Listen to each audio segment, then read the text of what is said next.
Okay. Good morning everyone once again and thank you for joining. So nandito na tayo sa second part ng module number 4, Managing Outsourcing Transitions. So let's continue. Last time we have talked about transitions, ano? And we have learned na hindi ganun kadali no, when it comes to transitioning work from onshore to offshore. It involves a lot of planning, execution, and then monitoring. And then right now, we will see to it that our transition will be successful and how can we make sure that all of the process are effective. Okay. So what are the potential risks, critical success factors, and transition effectiveness? So most of the issues with subpar or failed outsourcing endeavors can be attributed to a few pitfalls. No? So merong ito yung ilan sa mga outsourcing issues no or errors like inadequate investment no kulang yung ibinigay na budget no for investment or sponsorship, yung scope of work is not clear enough no hindi na klaro, yung trainings hindi nagawa ng kompleto no so there were shortcuts, and then unclear roles and responsibilities, and then not retaining the experts. So yung experts very important yan in work kasi sila yung magtuturo sa mga newbies, new hires, or even those na kahit may experience na hindi pa ganun ka solid yung trabaho. So these are the things that we have to ensure so that the transition is success. No? Kasi yung transition, hindi naman siya, it does not happen overnight. No? Hindi naman nangyayari yan sa loob ng isang araw lang or ilang linggo. No? It will take time before you can say that the transition is a success.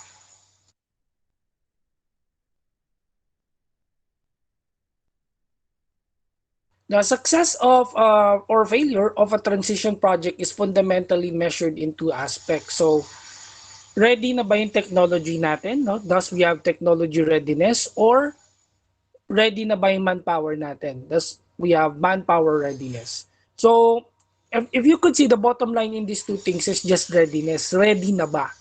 Ready na ba yung technology natin? Meron ba tayong sufficient computers, internet? What happens if it breaks down? No? Let's say, nawala ng internet connection, meron ba tayong backup? O di kaya, pag nag-fail yung computers natin, meron ba tayong backup? For manpower, ganun din. Ano? Hindi mo pa pwedeng talagang yung staffing mo ay as is lang. Ano? You really have to plan for exigency. Let's say, yung ilang mga tao mo nagkaroon ng infection, nagkaroon ng COVID, no? Transmission within the operation. So marami ang nawala. Pagka ganun ba, titigil na lang din yung trabaho? Of course, hindi. No? Especially now na train na tayo lahat no to make plans dahil itong COVID, it's not ano parang it's not going to disappear anytime soon, ano, parang lalo na kagaya niya, no, 2 years na tayo, pero it's as if back to square one tayo. Actually, yesterday, highest transmission rate, no, recorded ever. Okay? Uh, you have to consider na marami pa ang vaccinated yan, ha, pero ganun na nangyayari. So, kailangan nakapag-adjust na tayo no that we have to be ready and think of these things no parang mag-iisip ka na in advance kung ano yung mga potential na pwedeng maging problema and dapat meron kang backup for that. Okay?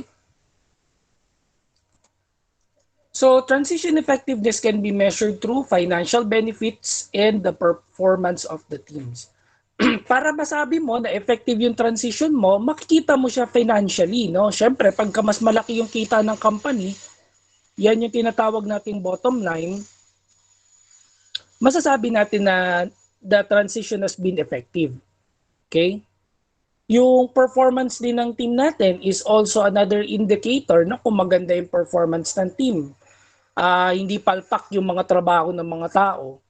Ibig sabihin na train sila ng maayos, walang shortcut na ginawa, so on and so forth. Okay?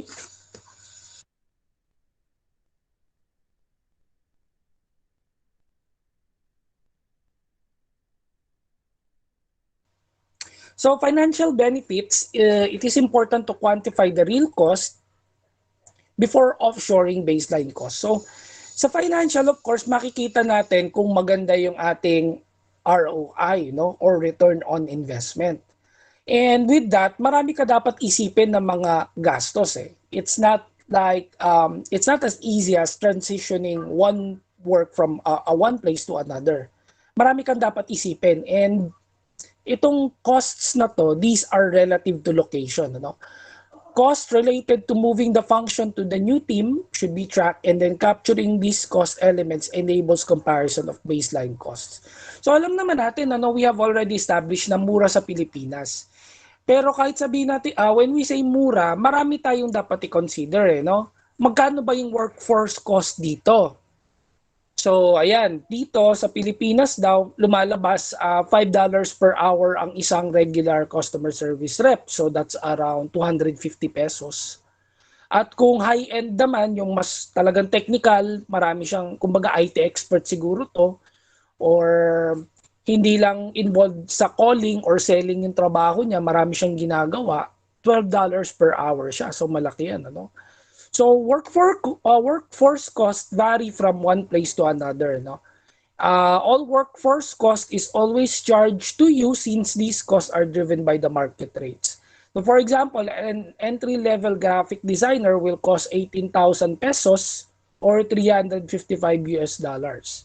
And an expert may cost more than 25,000 pesos or 500 US dollars. So ito mga to, you have to consider, no? Generally, ang reputation pa rin talaga sa Pilipinas, mas mura. Kahit saan, ano, all across the board yan. Kahit nga yung medical services eh. Kaya nga, di ba dati, before the pandemic, mas mura daw magpabunot dito. So, ginagawa ng iba, nagta-travel. Sinasabay nila sa travel nila, no, they would go to the Philippines. Tapos, i-schedule na nila lahat ng kanilang dental work. No, yung mga foreigners, mas mura daw dito. O di kaya, magpa-kidney transplant, no? Merong ibang mga foreigners dito pa sila nagpapa-kidney transplant or any organ transplant kasi mas mura daw dito eh, no? So yan. Those are just examples, no? And ito kino-consider yan, ano, yung workforce cost na tinatawag natin, yung per hora nung tao na babayaran natin. Okay? Another would be service fees, no? Kailangan mo ring i-consider yan when you are transitioning, no? Every outsourcing company will have their respective service fee. Okay? These operating expenses will typically cover equipment, utility bills, taxes, and more. So, pinakang glaring dyan would be the taxes kasi mayan, kagaya niyan, ano, train law, mas malaki yung taxation ba dito compared sa ibang bansa? Malaki na sa atin pero I think mura pa rin tayo comparing to other countries. Ano? Kaya marami pa rin na dito nag-ooperate. Okay? Tsaka may mga tax holidays at saka tax exemption. And again, bunga yan nung law na ipinasa nila Mar Rojas, di ba? Na-cover natin dun sa ano, previous topics natin, yung eco zones, ano? At saka tax exemptions. Okay? Some outsourcing companies will give you perks depending on the total size of your outsourced team, which may or may not be part of your negotiation stage.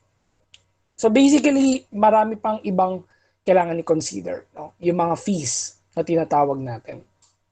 So taxation, baka kailangan mo mag-register sa DTI, sa SEC, magbayad sa ganitong municipality, sa ganitong city, so on and so forth. And then government mandated employee benefits. So itong mga benefits na to, government mandated yan. Kahit nasabi mo, American employer kami. Hindi. When you operate here, um, you are supposed to abide by the laws of the land. So ang laws of the land dito, minimum, kailangan may 13th month pay ka. Okay? Government mandated yan. Yung ibang company, generous, malaki kinikita, may mga 14th month pa or even 15th month na tinatawag, ano? So, ang 13th month, alam naman na natin lahat ito, no? Half of the basic salary of an employee. Okay? Equal to one half of the basic salary of an employee given at the end of the year. So, parang isang cut-off yung ibibigay sa'yo. Minsan, buong sahod mo ang ibibigay sa'yo, no? Or actually, most of the time rather. Pero ang requirement lang naman dyan, at least half. Okay? Night differential, ayan. Hours ahead from US and this depends on which state you are in. So dahil na magkaiba ng time zone, kailangan nilang magtrabaho sa gabi. No, makikita nyo karamihan ng mga nagtatrabaho sa call center, panggabi sila. So, mandated by law, anyone who works at night, kailangan may night differential. Okay? So, 10% pa yan na bayad. No? 10% on top of their basic salary. And then SSS, no? Kasi sa private ka nag-work, pagka government kasi GSIS, no? Pag SSS, as of 2020, contribution rate is 12% with 8% shouldered by the employer. So yung SSS, it's a form of an insurance, no? One form of insurance yan, no? Kasi kapag ka nag-maternity ka, paternity, o di kaya nagkasakit ka, no? O di kaya iba pang mga benefits na pwede mo makuha sa SSS, no? Pwede ka mag-loan, pwede ka mangingi ng financial aid. And then ultimately when you retire, meron ka makukuha na per month, no? Meron ka makukuha pension. Kaya yan yung benefit ng social, SSS or Social Security System. So na-cover na natin yung costs. Ngayon naman yung performance ng team. Kailangan mo ring intindihin yan, no, when you are transitioning. No? This is primarily done by developing performance metrics. Ano ba yung mga metrics na kailangan natin tandaan? Usually subject to a testing phase to determine reasonability of the service measure, also known as the baselining period. So, ito, napag-aralan na natin to in the past, yung tinatawag nating KPIs or Key Performance Indicator. Iba-iba yan eh. Merong business, importante sa kanila sales. Meron important speed. Meron naman important customer satisfaction. So depending on the type of business and company, yung performance scorecard na tinatawag natin. Ano?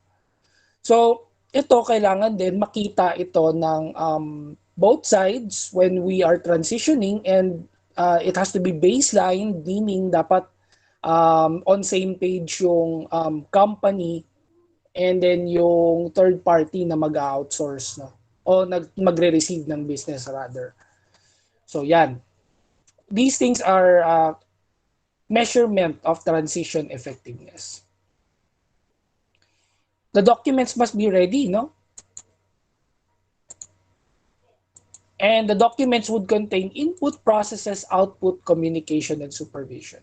Parang napag-aralan natin in the past about contracts, no? And yung master plan, ano? Itong transition, meron din siyang separate na document niya. And ito ang gagamitin mo to measure and to monitor transitioning, no? So IPO yan, ano, yung usual framework, IPO, input, process, output. Tapos may nadagdag na dalawa, yung communication and supervision. So inputs should be documented, no? Source systems, dependencies, timing of delivery, quality assumptions, workaround, no? Pag sinabi mong workaround, just in case anything happens, ano ba ang gagawin? In case of failure, no? In delivery of some inputs, historical timelines and accuracy statistics.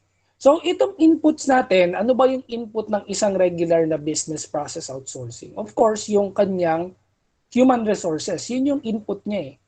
Yung technology na gagamitin. No? Tapos yung process is yung taking ng calls, and then the output would be yung kita ng company. No? And service on the side of the customer.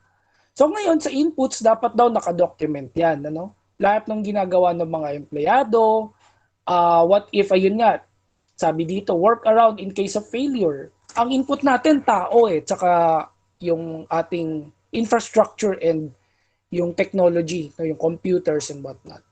Paano kung may problema yung tao? Let's say, nagkasakit, hindi makapasok, nagkaroon ng disaster, so on and so forth. Anong gagawin mo? No? What's the workaround?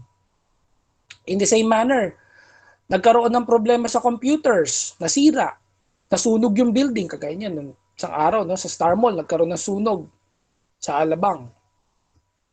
O di kaya, there is a outage, no, Nagkaroon ng bagyo, nawala ng internet. Right? Outage yun, no? Anong gagawin? Okay?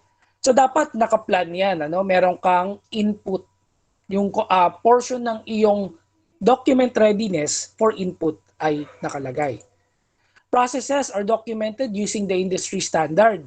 So yung handoffs to other parties, internal and external, documented including timing and format. So yan, yung proseso ng pagta-turn over, no. This is more of technical na kasi pang IT na yan na trabaho. Meron silang mga switch na gagawin para yung tawag instead na ma-route sa US, mara-route na sa Pilipinas, no? Thanks to modern technology, madali na lang yan. Ano? Hindi naman kailangan maglagay ka pa ng wire from US to Pilipinas. No? Hindi na. Ano na lang yan. Ano? More on software configurations na lang yan. Interim flash reports, if required, are documented as deliverables. Delivery time, day of month, period, targets are documented. So required tools such as macros, workflow, application, shared directory, yan yung mga drive, access dun sa drive, lahat yan nakadetalye, no? So yung mga processes natin, yung mga systems sa pagtawag, no? Dapat nakadocument din yan. Interim flash and final outputs are completely documented. So formats are completely defined, control steps, quality assurance, no, yung QA, may magmo-monitor ng tawag, may makikinig. Baka kasi mamaya hindi na pala sumusunod yung isang agent, no, ganyan yan eh. For those na mga may experience na sa BPO or your relatives, no. Alam nila yung tinatawag na QA. Minsan yan nga yung number one na kalaban eh kasi yan talaga yung makikinig at magsasabi mali yung ginawa mo. I-report nila yan sa boss. So akala mo nakatakas ka na pero internally minomonitor yan, ano. So delivery time, day of period are defined. Service provider and transition project manager should validate that timelines are current and not aspirational. Hindi siya aspiration. Dapat siya ay actual na nangyayari, no? So, don't put unrealistic deadlines when outsourcing. Dapat magbigay ka ng as much time as you can, no? Kasi marami kang i-consider diyan eh. Kagaya niyan, hindi naman natin alam na magkakaroon ng widespread Omicron ng January, no? So may mga predictions yung mga Okta Research Group and all, pero hindi natin naisip na ganito ka grabe. Kaya ayan, may mga businesses na naman na kailangan magsarado, may mga borders na naman, no, so on and so forth. So kailangan mo magbigay ng realistic deadline at saka kailangan mong i-consider, no, yung mga potential issues that could happen along the way. So what's the communication channel all throughout, no? The entire setup. Clarity here minimizes misunderstanding during early production, especially if the output is an input to another process, meaning magkadugtong, ano? Yung lalabas doon na output is a prerequisite for another process, no? So kailangan very important yung communication channels. Okay? And then finally, supervision, no? So kailangan sa bawat lugar meron talagang nagsusupervise. And then meron silang checklist. Now, some country regulations require clear trail of supervisory control by an onshore person. So dito sa Pilipinas, ang setup niya na kunwari agent ka, nagre-report ka sa team leader. Yung team leader magre-report naman sa operations manager. Yung operations manager magre-report siya sa country director at yung director ay binabantayan ng onshore person, meaning yung taga-US na yon, ano. So see, ang daming maraming tao. Okay, meron tayong tinatawag na clear scope at hierarchy na dapat sundin, ano. All to make sure that na-supervise ng maayos yung operations, no? So responsibility for output, such as financial statements, rests with an accountable onshore officer. And then for shared service centers, particularly, clear documentation on areas of supervisory review paves the way for transition into center of excellence. So kapag ka maganda yung transition, maayos, no, na measure, nakita sa outputs, nakita natin sa financials at saka key performance ng team, pwede kayong masabi na this is a center of excellence. No? Kasi you were able to execute the transition effectively. Okay? So ito isang example ng IPOCs, no, yung IPOCS. Okay? So ano yung potential threat, no? Telephony systems are down. So ito may problema yung telephone systems, no? Ano ang gagawin? Step 1, you contact the on-site supervisor. So ikaw yung agent.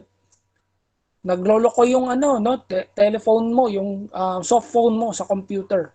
Parang for example, yung Microsoft Teams, nagloloko, anong gagawin? Re-report mo muna sa teacher mo, sa advisor. O ito naman, nagloloko yung phone niya. Anong gagawin? Report sa on-site supervisor. To contact operations manager, yan ay sinasabi ko kanina. Yung supervisor, under siya ng OM. Yung OM naman, ang mag-inform sa next. No? Step 2, operation manager contacts the clients. Kontakin na niya ngayon yung client, pwede na siyang mag-skip sa director. No? Pwede na siyang dumiretso sa on-site, sa client. No? Tayo yung third party, sila yung kliyente natin. So, sasabihin mo na may issue sa phone, no?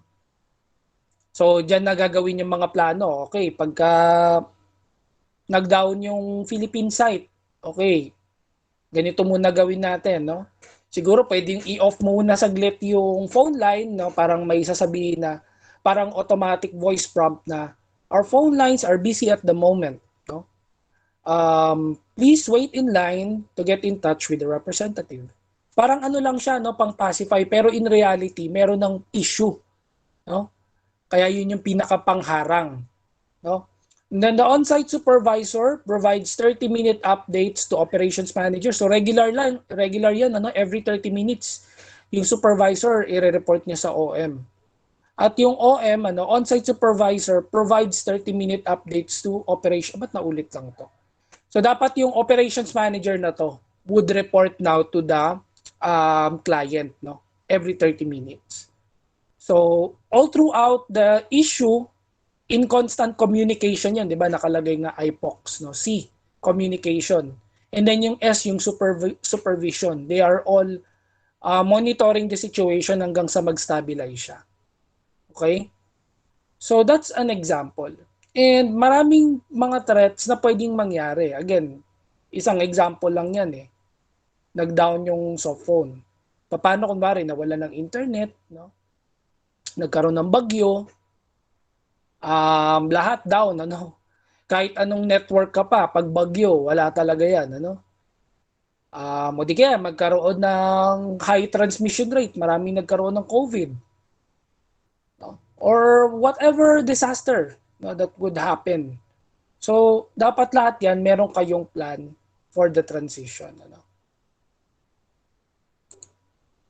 So, I'll be giving you an assignment. Ano? So, you will create this, no? A plan for at least 3 sets. So, example, threats. No? Example, lockdown.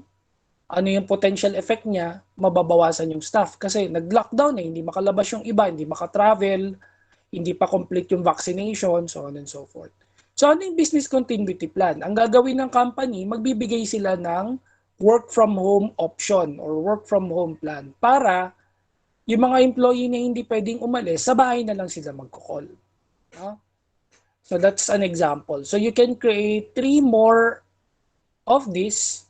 Pwede kayo mag-research online in order to do this.